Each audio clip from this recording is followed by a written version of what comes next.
الحقيقة طبعا أنا معجب بمانديلا لدرجة أني كتبت له تحية في مجلة الدوحة في هذا الأسبوع مع مطلع هذا الشهر، وقلت أنه هو تجاوز تولستوي وتجاوز غاندي، وذكرت الأسباب مما ليس محله هنا. تولستوي عندنا في تراثنا العربي يناظر محمد عبده، غاندي يناظر سعد زغلول، أو ده تعلم من ده وده تعلم من ده.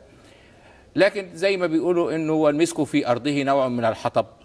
احنا التجربة بتاعتنا في السنة بتاعت مرسي، رئيس مرسي رد الله غربته وأعاده إلى مكانه، كان فيها قدر كبير جدا من التسامح. استلهم فيه مرسي تجربة مانديلا، لكن لا أحد في مصر يتحدث عن استلهام مرسي لتجربة مانديلا، أو استلهامه لروح التجربة، أو تصرفه زي مانديلا في حاجات كتيرة جدا. العكس بقى، لا أحد أشار إلى ذلك، لا هو ولا غيره. لا يعني هو طبعا، لأنه أنت عارف أنه المصريين لا يجيدون الحديث عن الافكار العالميه وارتباطهم بالافكار العالميه.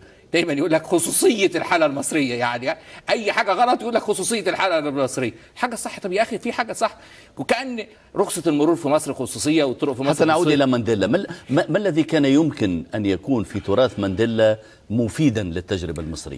الحاجه الوحيده بقى اللي ما عملهاش مرسي انه كان لازم ياخد اعتراف، يجيب الناس يعترفوا.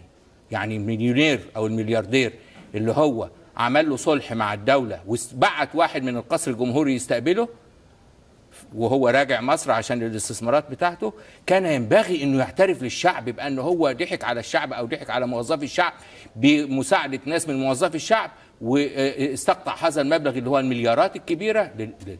نعم، يعني فكان لابد انه يبقى مش المصالحة مش عملية سلبية، دي هي عملية إيجابية تقتضي ان ترتبط باعتراف. هو هذا الاعتراف ربما في لجنة مانديلا كانت الحقيقة والمصالحة، والحقيقة قبل المصالحة. دي التجربة نعم. اللي نرجوها إن شاء الله في سوريا وفي مصر وفي بلادنا، إن لازم الحقيقة الأول وبعدين المصالحة، مش مصالحة كده. نعم.